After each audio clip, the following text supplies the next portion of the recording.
Thank you very much.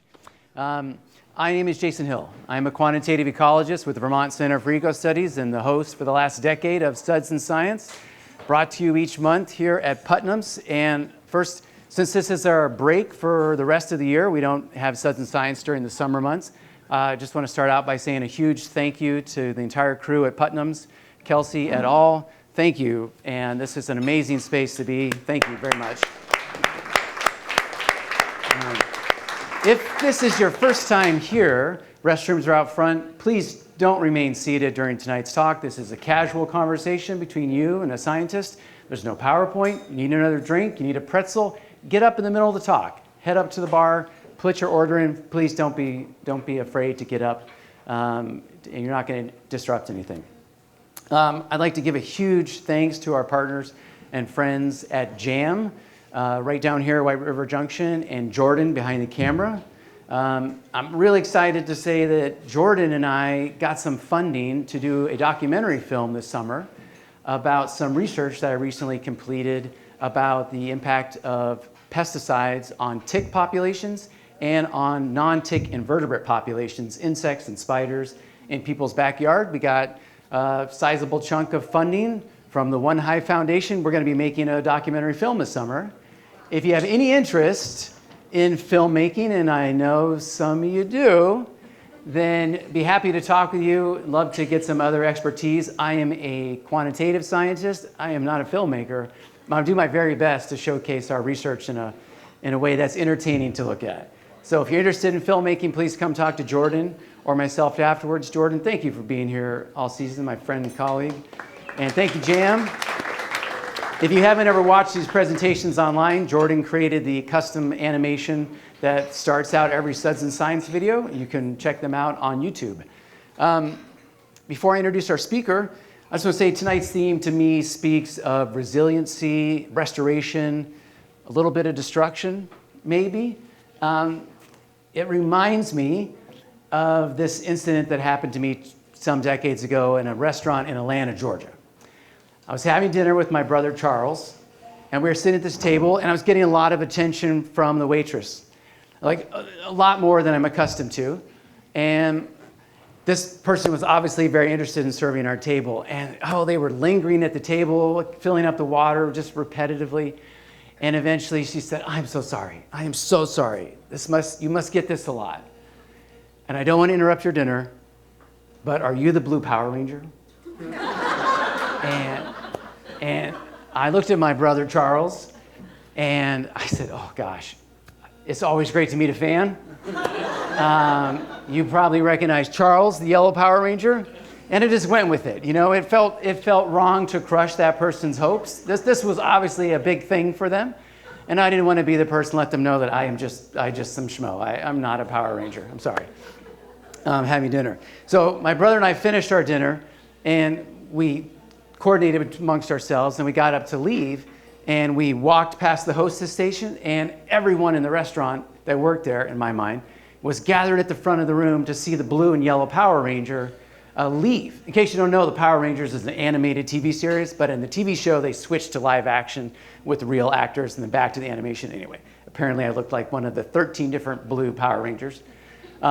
So as we walked out the front door and past the hostess station, the entire kitchen staff was there, and the waitresses and the hostess, and we walked past, and and they all, and I think that's probably was the highlight of several people's lives that night. I like to think 20 years later it's in the top 10 of a couple of those folks, but that story makes me think about dams on rivers and the facades and masks that we wear for different purposes. One person could look at something and see one thing, a Power Ranger, and another person could look at them and see their brother. And I think a lot of us here tonight for this talk on the ecology of dam removal might look at dams the same way. Maybe they are, maybe they are forms of flood control to you and generators of electricity. Maybe you see dams as barriers to aquatic passageway of organisms and an outdated relic of an attempt to over-engineer and over-control the environment. Luckily, we have a speaker here tonight Karina Dailey, a restoration ecologist for Vermont Natural Resource Council, who is going to guide us through all these issues. Please give a big Suds welcome to Karina. Thank you.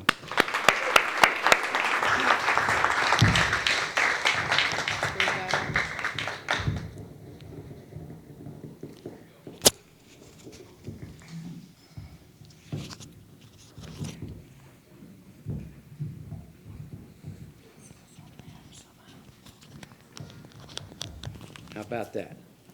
Testing. Can you guys hear me? Okay, perfect. Well, thank you so much. It's great to be here. Thanks for coming out tonight. I live in Jericho, Vermont, so disclaimer, on the other side of the state, and it's great to be on this side of the state and have new faces to look at and new opportunities. First, I'll tell you a little bit about myself and how I got into this business. So hoping to cover sort of who I am, what I do, why I do it, and how I do it over the course. And please feel free to interrupt me at any time. I don't want to be talking to you for an hour. I want you to ask me a lot of questions. But I will just share that, so I'm the restoration ecologist for Vermont Natural Resources Council. I would say like 60% of my job is managing the derelict dam removal program for VNRC. And then I also work on clean water policy at the state level. So it's really fun to be able to work on the ground implementing these restoration projects and then apply what I'm doing to improving policy for clean water at the state level. But I'm here with my restoration hat on. And I will say I'm from Maine originally, so I'm not a Vermonter. I married a Vermonter. I grew up on the coast of Maine on the ocean in a very rural area, Penobscot Bay, Cape Rozier, Brooksville, Maine, if you've ever heard of it.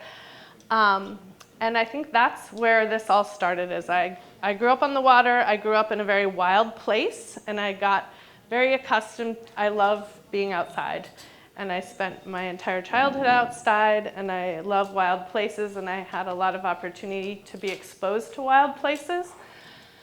And then I went to St. Lawrence University in upstate New York and majored in environmental studies. I was afraid to go to the city. I really just wanted to be in another remote place. And I spent a lot of time in the Adirondacks. And then after that, I journeyed out west because I had never been out west. And while I'm a skier, I love the winters, I love seasons, and I love to spend time on the water as a fisherman, sailor, kayaker, boater. So I moved out west. I'm also a horseback rider, so there's a horse thing, a little western horse thing pulling me out west too. And out there, I got a job for Grand Teton National Park, and I worked as a ranger naturalist for a summer, and then worked for something called the Murie Center out there, which is part of the Teton Science School now, and did a graduate program at the Teton Science School. I met my husband, who was a fishing guide out there, and he was from Vermont, and we decided we should move back to Vermont to finish our graduate degrees and raise our family and see what Vermont had to offer. So I came back, and I will just say, in the West, I spent a lot of time on the rivers because I was fishing and recreating on the rivers. And there's a ton of public access to the rivers, and everyone is focused on the rivers in the West. I came back to Vermont and moved to Jericho and finished my degree in conservation biology and got a job with the Winooski Natural Resources Conservation District, managing riparian restoration projects. My master's thesis was looking at the success of tree planting projects along rivers. And I was amazed by how little public access there are to the rivers in Vermont compared to my time out west, and how we aren't facing our rivers in a lot of these towns where we live in Vermont. We've built our infrastructure away from the river, or we're not celebrating the river even in our downtown areas as much as we could be. So that was something that I noticed. So fast forward, I will say I got married, I got pregnant, I needed a job that could pay the bills, and I went into consulting work, which is something I had done out west as a wetland scientist and wildlife biologist. I worked out there for 7 years. So I left the Winooski Conservation District and went back into consulting work and worked for 9, almost 10 years for a consulting firm in Williston, Vermont that works all over the state. But as a consulting scientist, ecologist, you're primarily working for developers and municipalities and land trusts, but the bread and butter of your work is developers. So you become very aware of all of the development that's happening around the state and very familiar with the regulations at the state level, state and federal level, as well as local regulations. So I managed the environmental program for this big engineering firm, hired staff, did a lot of wetlands delineations, did a lot of wildlife habitat assessments, natural resource assessments, natural resource inventories, rare plant surveys, testimony for Act 250 and Act 248 projects. And then in 2020, right during the pandemic, I'm building a fire in my wood stove, and there's an article in 7 Days or an advertisement for this position with Vermont Natural Resources Council, removing dams, managing the dam removal program. And I looked at my husband and I was like, I want to try this. And I loved my job. I was super happy in my job. I wasn't looking for a change, but it spoke to me. I applied for the position, and 5 years later, I'm still here and I love it. And it's an absolute change in my career, and it's really fun to be a voice for the rivers in Vermont. And with all of the experience I've had in the consulting world, to take that and apply it to the river restoration work that I do. So that's in short how I got here. And I'm just gonna take a sip of water because when I talk a lot, my mouth gets dry.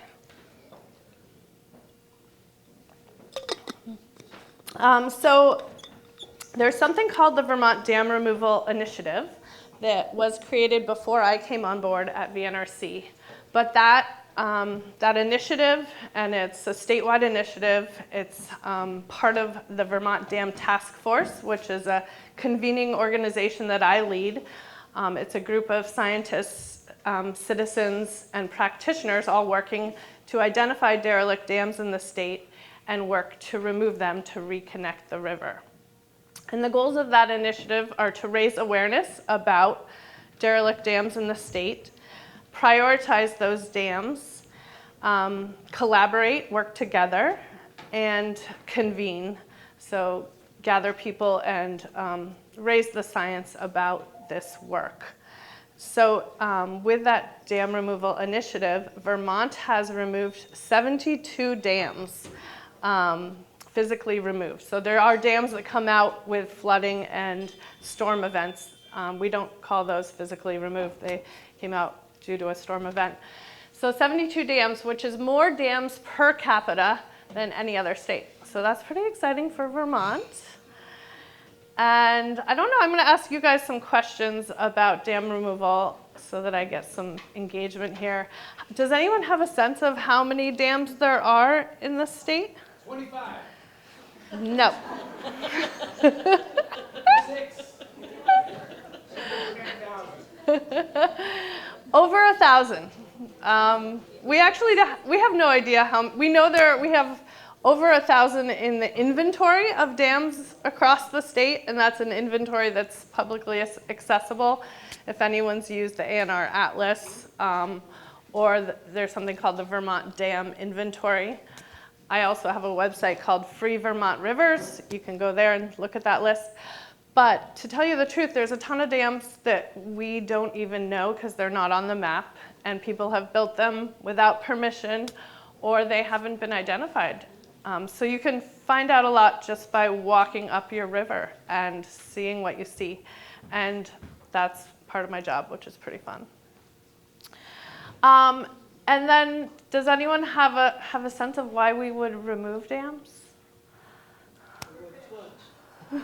Because yes. I see. Yes, back there. To restore natural disturbance cycles. Yes, good. Awesome. So, so a little bit, I think it helps to understand a little bit about watershed science in this process. So I'm going to do a little river science lesson, and then we can talk nitty-gritty dam removal. But big picture, when you're understanding rivers, you have to understand that they exist not in one dimension, but in 4 dimensions. So rivers are very dynamic. They're ever-changing. Change is constant for a river, and they have 4 dimensions. So rivers move laterally. They need access to their floodplain during flood events. They need to spread out and slow down, and that filters the water. It attenuates that stormwater, and it purifies that water. It cleans that water. Rivers need to move. They need to transport. They transport sediment. They transport water. They transport nutrients. They transport wildlife. So they're a huge moving system, a big conveyor belt. So that's the longitudinal dimension. So we have the lateral dimension, the longitudinal dimension, and when you put a dam in that system, you create a barrier to that connectivity. Rivers have a vertical dimension, which is their connection to surface water. So it's groundwater. When you're walking up and down a river, I don't know if any of you are fly fishermen or you're just swimming and you suddenly feel like cold water in the river, like a cold spot, that's groundwater coming into that river. That's what fish need. That's like prime habitat. And we need that connection of our groundwater to our surface water. So that exchange of chemicals and oxygen is really important to rivers. So when you put a dam in a river, you're blocking that longitudinal dimension, you're blocking that vertical dimension because you could have groundwater behind your impoundment that then can't go downstream, it can't transport. You're also blocking that lateral dimension because the river doesn't have access to its floodplain if it's blocked up and ponded behind that impoundment. So when you take out that barrier, that dam, you suddenly have a river channel again and not a pond. And therefore, when a storm comes, the river can go out onto its floodplain. And lastly, the temporal dimension is that rivers change over time. They're constantly changing, and that is part of them. And we need to give them that opportunity to move and change, and that's a good thing. So those are the 4 dimensions of a river. Any questions about that? To look back here too. Okay. And then there's one other concept that I think is really important, and that's called the river continuum concept. And it's thinking, this is something that came out of the Stroud Water Research Center, I think back in the maybe 70s or 80s. But it's understanding that the natural stream process of a river is flow, and rivers depend on biota, flow, and habitat, and that is in a constant continuum. And when you put a barrier in that system, you block that continuum, so that you block that ability for transport. And so you get warm water behind your impoundment, your pond. The water slows down, the ecosystem changes. You have warm water fish species instead of cold water fish species. Vermont's known for its cold water streams, brook trout habitat, and then we have, I would say, wild populations of brown trout and rainbow trout, not historically native, but native as of recently. And our warm water fisheries are bass and sunfish, pumpkin seed, totally different species than those cold water stream species. When you have a dam, you have the substrate builds up behind that dam. So the water builds up, the substrate builds up, you have a stratification process behind that impoundment that normally would be moving downstream and feeding the banks and creating new formations in the river itself. What else about the river continuum concept? So when you have a dam, you slow water down. You're not creating turbidity, and you're decreasing the amount of dissolved oxygen in the water, so that it's harder for cold water species to persist in that environment because it just warms up too fast and doesn't have that turbidity and doesn't have those bubbles, that oxygen that those fish and other aquatic organisms that are important to Vermont need to move up and down. Additionally, it blocks genetic population, so it creates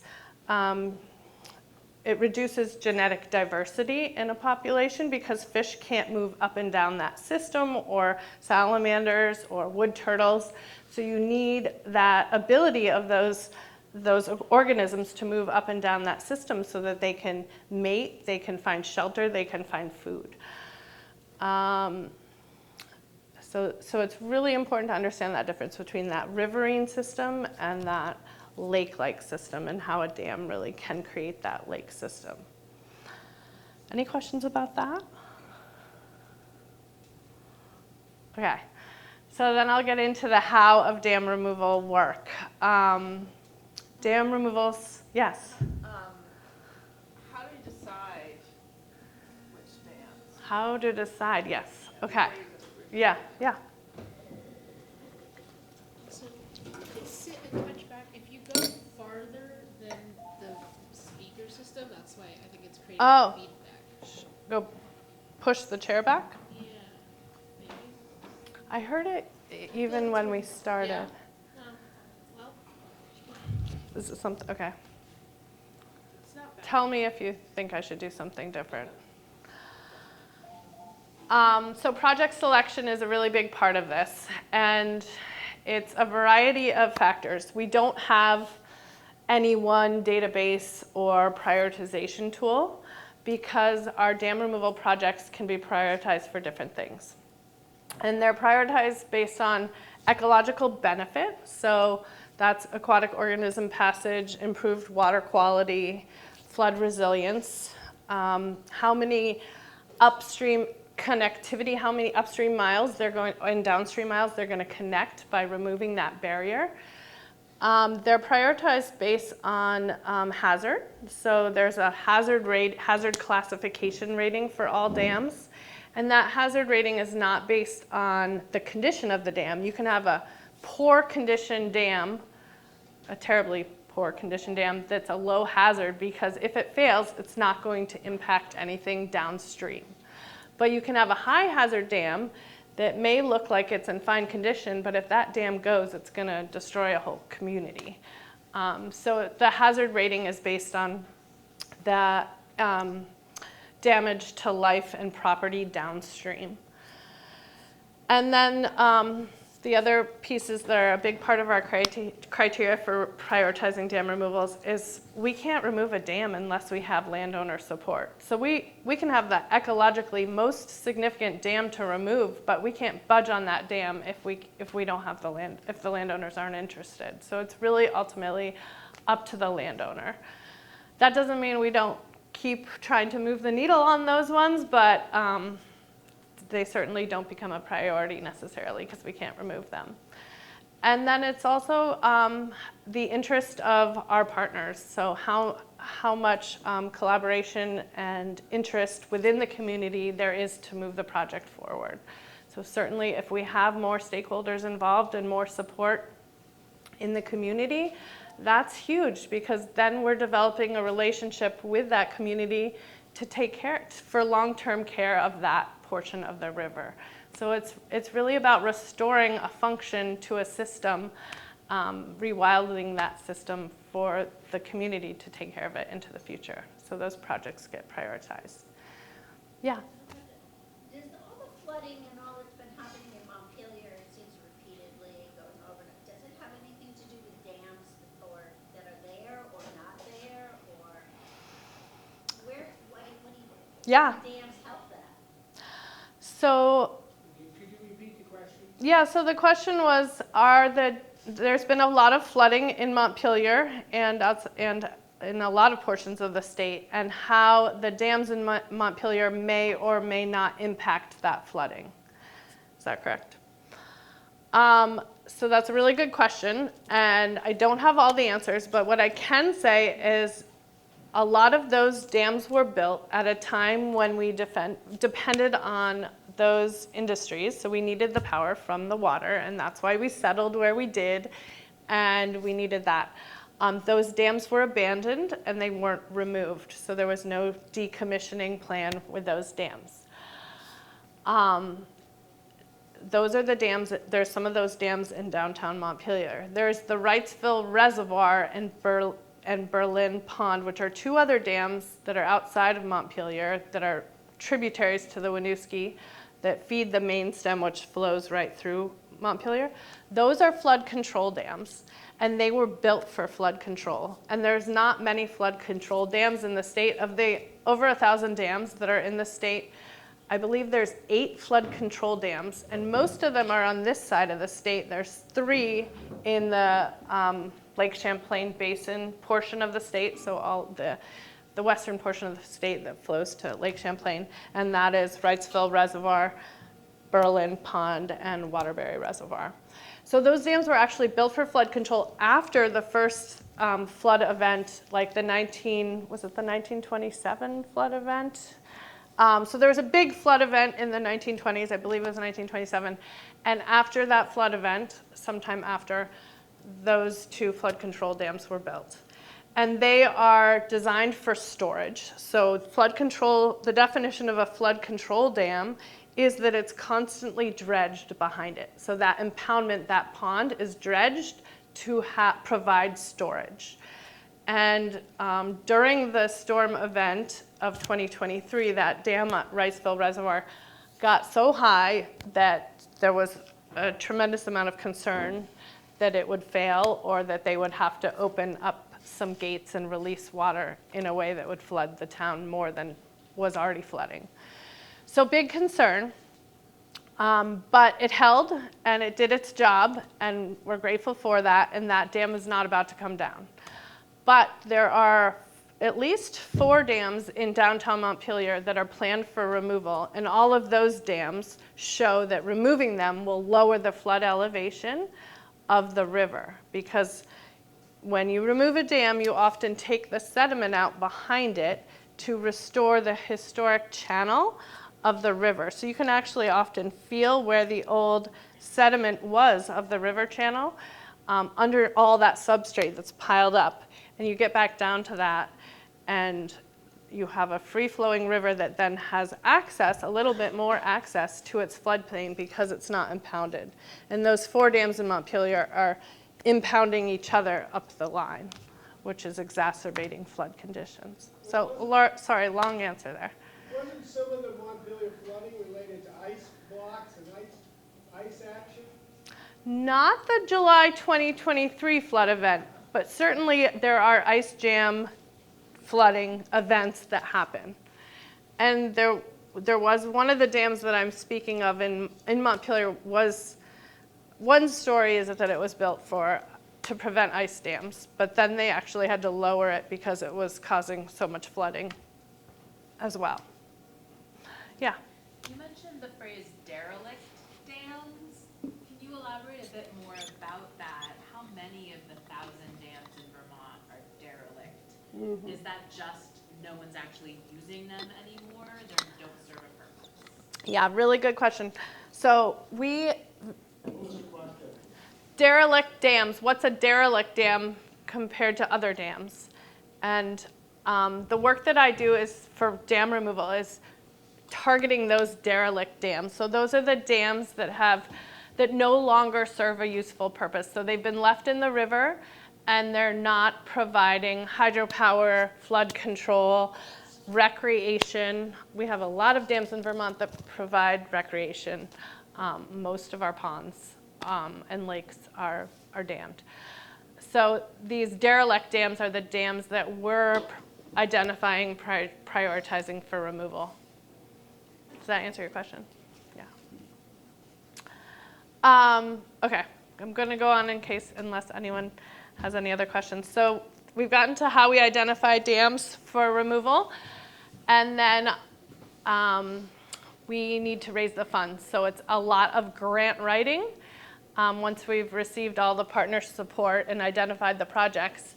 And when we write these grants, we have to leverage the funds, so we can't have, like, there's no one funding source for this work, and there's truly not enough funding for the amount of work that there is. And with the flooding that's happened in the past years, there's more work than ever, and I think one silver lining in the flooding is that people have begun to connect the dots with these dams are exacerbating flooding and they don't serve a purpose, and we need to restore river function and natural stream process for flood resilience and water quality and ecosystem services. So we write grants, we write a lot of grants, and it's a combination of federal funds, state funds, and private dollars. And it's leveraging all of those funds into this crazy funding puzzle that moves our projects forward. And that has become more complicated in the current administration. So we're dealing with challenges as far as funding. But as of right now, I have at least one dam removal moving forward that's received funding through U.S. Fish and Wildlife Service. So U.S. Fish and Wildlife Service is a common funder, and they fund for those aquatic organism projects, those fish passage projects, so we're reconnecting a river. FEMA is a funder, and Vermont Emergency Management for flood resilience projects. So they're a funder, a federal funder and state funder. And then Clean Water is the other funder we have. And some dams meet all of those criteria, and some dams only meet one of those criteria. So it depends on the project, because you can have a dam with a lot of bedrock underneath it and a natural waterfall that likely doesn't have fish passage most of the time because of the drop. So that dam is less likely to be funded through U.S. Fish and Wildlife or Trout Unlimited or any of the fish passage funding opportunities, but certainly would still have flood resilience benefits and water quality benefits. So it's figuring out all of that and then applying to those funds and then leveraging it and planning 3 years out, because you can't fund, you have to write the grant for one phase of the project. You can't write the grant for all the different phases. So there's feasibility study, there's design. The design can be broken up depending on how complicated the dam is, how big it is, the scale of the project, how much community support. Sometimes it's feasibility study and then a preliminary design, and then we need to do a rendering to show the community what it's going to look like in the future state versus what it looks like now, and then we can go to final design if we get the support from the community. And then lastly, it's implementation, which is the big yellow equipment comes in, and excavators and rock hammers that attach to excavators smash the concrete and truck it away. And then depending on how much sediment has accumulated behind the dam, we manage that sediment. So we have to test it, make sure it's not contaminated. We have to meet the state regulations for clean water and sediment release, and then we take that sediment and move it off-site if we need to. If it's good, we can let it move downstream and build new banks and create new habitat.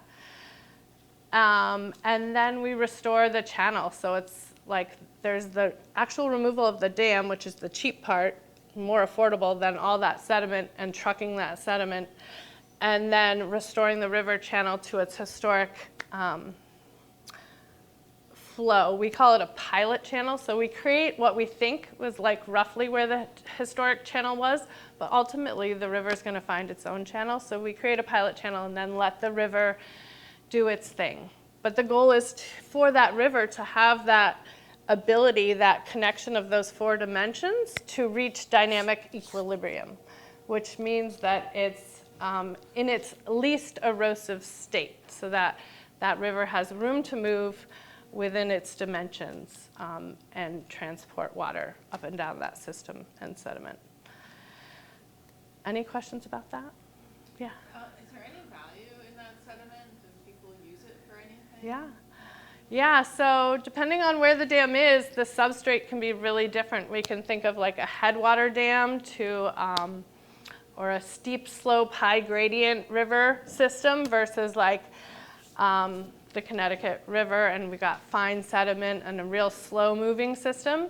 So, and all of that sediment can be good if it's been tested and it's clean and can be used for different things. So farmers will put the fine sediment on their fields. It's really great nourishment for fields if we can get permission. Roads will use it for road base and substrate and fill. But it is like, it's an added complication to projects, and sometimes it's super necessary, and sometimes it would be nice to let that sediment move downstream, because that reach below the dam has been sediment starved for hundreds of years because it hasn't received those nutrients. So we try and let it go when we can, or at least a portion of it. Yeah. What do you do with it when it is determined to be not clean? And also, how do you make sure that you're testing enough of it? Like, are there standards for how deep you test and how many samples you take to make sure you're really determining that it's clean? So I'm the ecologist. I'm not the engineer or the scientist that's testing the sediment, but we do, we do have a process for that, and depending on the site, we lay out how many sampling points we do, depending on the size of the impoundment. And we send them to typically to Endine, which is our water testing lab, and we test for all heavy metals, and we get a report back, and it's reviewed both by the team of consultants that are scientists and ecologists and engineers, and then if it's contaminated, there's different ways to handle it in the state, but usually contaminated soils behind dams are in urban areas or areas that have a history of urban use. And there's actually a layer on the ANR Atlas called the urban soils layer. And so those soils can stay within, and I have only had 2 dams that have had contaminated sediment, so I don't have a ton of experience. But if they stay within, so we had a project in Rutland, in the city of Rutland, and that sediment was contaminated. The dam was an old tannery, so it was a mill dam for leather tanning.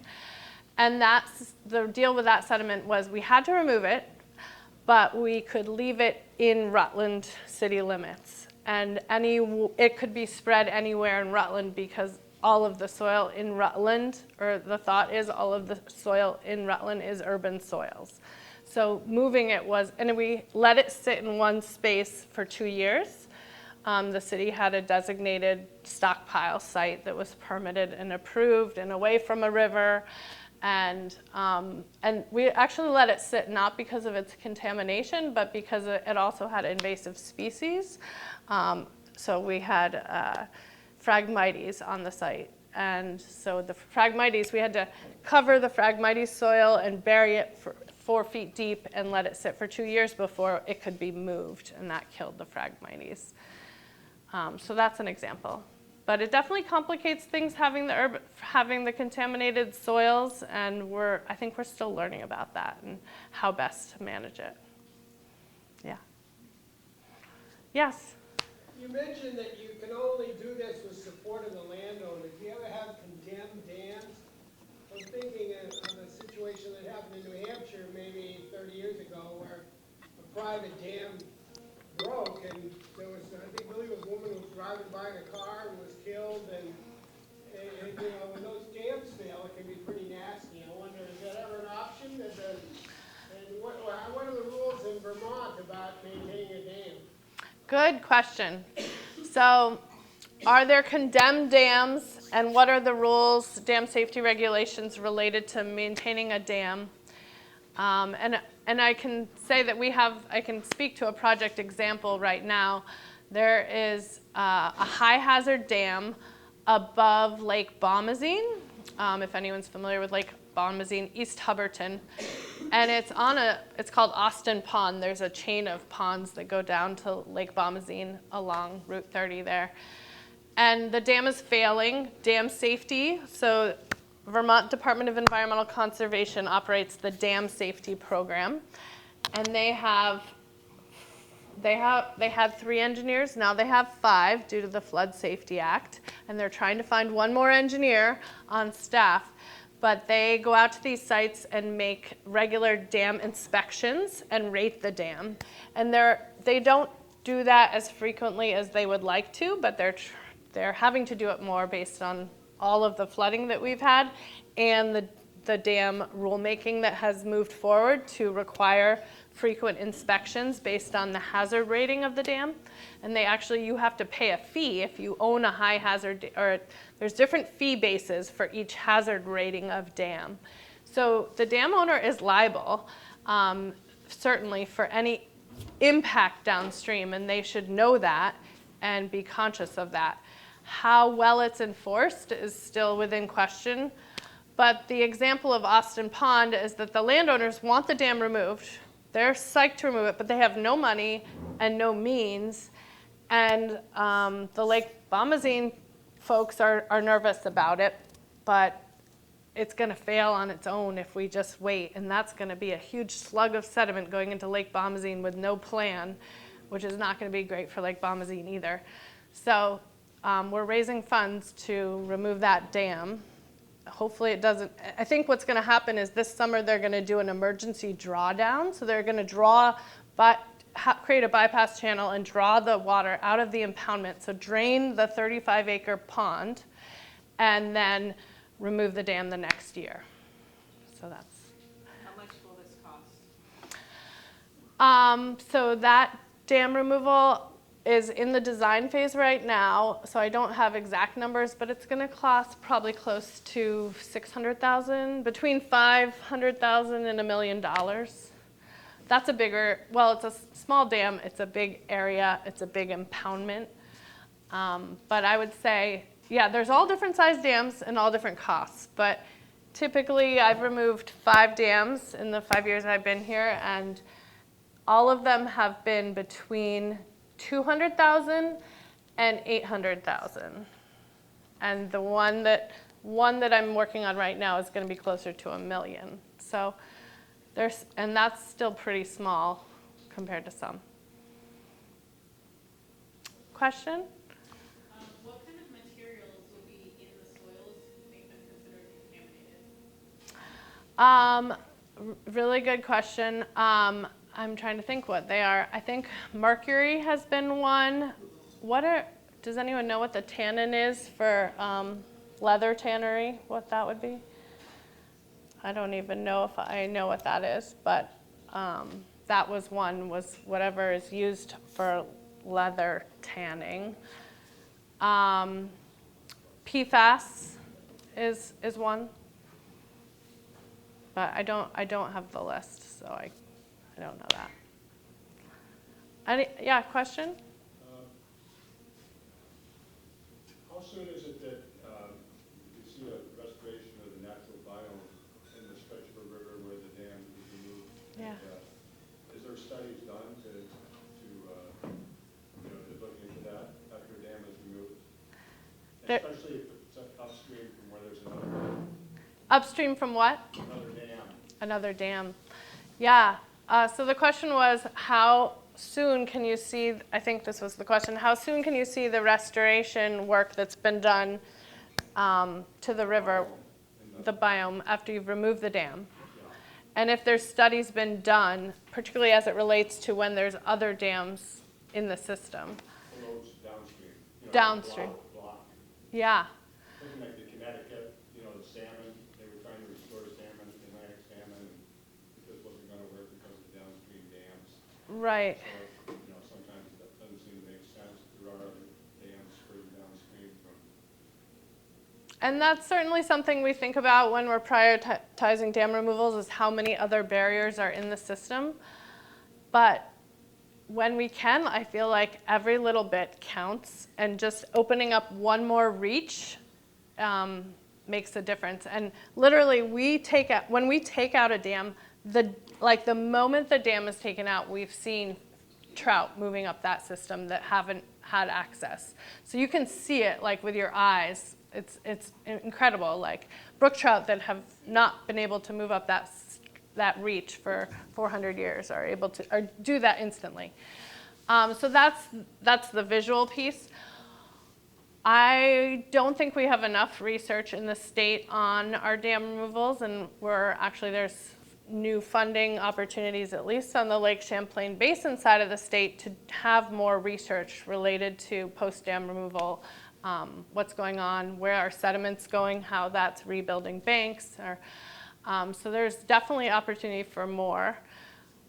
From a capacity perspective, I would love to do more monitoring at these dam removal sites, and I am focusing on the next dam removal because that's the most difference I can make, but I would love to be able to continue to do more monitoring at the sites. So we don't have as much information as we could. But there certainly is a lot of information. Service step in, and the Fish and Wildlife Service, they're funding your. Yeah.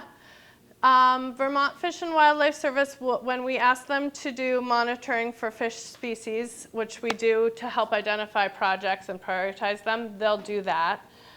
And then they'll pick up post-removal monitoring when they can, and macroinvertebrate monitoring, but it's inconsistent. It's a capacity issue.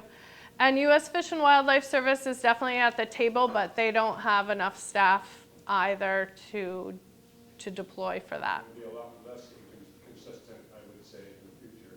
Yes, and we're losing partners in this work as we speak, as well as funds are being frozen. So it's been, with the flooding and with the pandemic, there was access to a good amount of federal funding for this work. So it's been a great opportunity. I'm not sure how much longer that will last. I mean, I know that I've got projects planned for I've got like 15 dam removal projects in different phases, but not all of them are funded. Different phases are funded. So it's been a great opportunity, and I hope it continues. Yeah. Other questions? Yeah. You know, the Connecticut River, I know, or most people I think know that New Hampshire owns the Connecticut River, not Vermont. So you probably don't have too much influence there. But what do you know about changes to the Connecticut River? I'm sure there'd be a lot of people who wouldn't be too happy if the Wilder Dam was removed, especially like the cruise in Hanover. But that really creates a lake that's 30 miles long. Right. And it's really changed the river, and I wonder what else is going on in the Connecticut River. I wish that I had those answers. So I must say, I don't work in this watershed. I work on the Lake Champlain Basin side of the state, and that is only not because I don't support, and VNRC is a statewide organization, but the Connecticut River Conservancy and the White River Partnership are amazing watershed organizations that are doing really good work on this side of the state. And we are helping them with hydropower relicensing comments related to Wilder and Vernon and those dam projects. And so I think that story will continue as far as work we can do to improve water quality, erosion, fluctuation in flows, and aquatic organism habitat for those dams. That's another part of my job, is working on hydropower relicensing comments. But I am just diving into the Connecticut River because I'm just getting brought up to speed with Connecticut River Conservancy related to the relicensing. So I don't spend enough time on the state to know much. Well, it's not specific to dam relicensing, but people might see the article that Steve Taylor wrote about the Connecticut River in the Valley News a few days ago. And he talked about how the pollution has changed. And I can remember in the 60s canoeing on that river. No one would swim in that river. There has been a lot of effort to clean up that river that's created what we all take for granted today. I just mentioned that in passing. Yeah. Well, I got here a little early, and I was hoping to go down to the river, and I drove around a little bit. I didn't drive much, but I couldn't find a good way down to the river to go down to the river. What's it called? Lyman Point Park. Okay. Okay, good to know. And I didn't know that, so thank you. Okay, I've got 10 minutes. I'm happy to keep taking questions. I see one in the back with the gentleman with the orange, brown pants and the black sweater.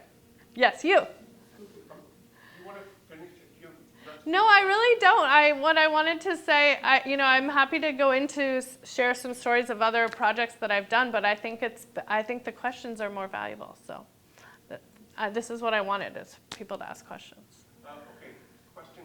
Yeah. Are you working with any technologies that could be installed on a river as a dam is taken out, or even a river that doesn't have a dam, that could generate electricity without blocking the river?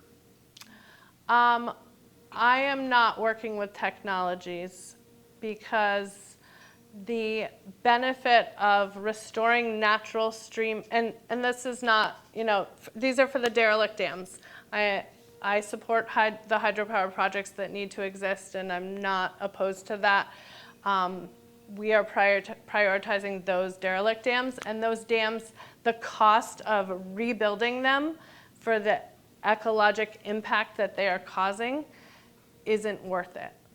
And regardless of, and someone can put technology into the river, but if that technology goes into the river to try and have that technology function while restoring all natural stream function, I have yet to see. And that's the importance of reconnecting a river, is restoring stream function. And stream function is flow, nutrients, habitat, all moving up and down that system laterally, longitudinally, and vertically over time. Yeah? The question about the Connecticut River got me thinking about scale. Can you describe what the scale of the projects you have? Obviously, the Connecticut River would be a very large scale project versus the Middlebury River, or might be a small scale project. Yeah. So, can you speak to that a little? Yeah. We work at all scales. So, to be clear, culverts and driveways can act as dams too across wetlands and tributaries. I'm not working to remove culverts. There are other people doing that. They're just as important in many ways and harder to find funding for. But it's just me doing this work for VNRC, and so with my limited capacity, I prioritize the dams. And I will say that, typically, we're on second order streams, third order streams. The Windus, there are the dams in Montpelier, but those are working with Vermont River. I'm supporting them with those are projects that are going to take time, longer time. Those are bigger dams. So, yeah, I can't I love to be able to look and think at all scales, but it really varies depending on the project and what comes forward. The highest priority project in the Lake Champlain watershed, as far as derelict dams to remove, is Lower Swanton Dam in the town of Swanton. And that is because of the ecological benefits. It's right at the mouth of the Missisquoi River as it flows into Lake Champlain on the National Wildlife Refuge. It's a Ramsar wetland. And that one is one that VNRC has been working on for 20 years. And the town owns it, and they're not ready to change their mind about it. They're historically attached. And that one's a big deal because of walleye and sturgeon. So it's blocking sturgeon. It's actually in an area where they historically migrated. And there are dams upstream on the Missisquoi. There are 3 dams upstream that are undergoing relicensing right now for hydropower, but this would open up 8 miles on the main stem and something like 100 miles of tributaries that come in on that 8-mile stretch above. So that's an example of bigger scale, but one that we're continuously working on. Yeah? What are some of the biggest physical and ecological barriers you faced when tasked with removing what were some of the steps you came to overcome some of these barriers? The biggest physical and ecological barriers. Or challenges? Yeah, well, I have to say, I think the biggest is not physical or ecological, but social. It's like it's the connection to the dam for the community in different ways that can be the biggest challenge. And it's not even usually the dam owner. The dam owner wants the dam removed, but it's neighbors or abutters who don't want it removed. And that's really hard because the liability is on the dam owner, and if it fails, that's on them, and the cost of any impact or injury downstream is on them. So it's working with the community to share ideas, listen to them, and come up with ways that just meet them where they are. And sometimes they don't change, and we don't pursue a project if we don't have a lot of community support. So then it's tough on that landowner because they've got to find another way, but we want those projects to be successful. I think there's a huge historical, I'll just say this and then I probably should be wrapping up, but people think about the historical attachment to the dam and the history that the dam provided, which is really excellent, and we capture that with historical documentation and reporting, and often, we'll even save parts of the dam or create a bench next to the dam and put up signage. But what people often forget is how much history there was before the dam was there, and the river flowed freely for 13,000 years and provided, a corridor for trade and travel and sustenance to a population. And so it's like recognizing that it hasn't always been there, and that there's a reason why we're where we are now with thinking about that. So that's the biggest challenge. I don't know if that totally answered your question, but yeah. Well, thank you guys so much. I think it's time to wrap it up. I appreciate all the questions, and I'm always accessible by email. And I love what I do, and I hope that I'm working to restore natural systems, because I really think that it's our naturally functioning systems that in the face of climate change are our first line of defense. So we need our rivers to function as rivers for our future. So thank you.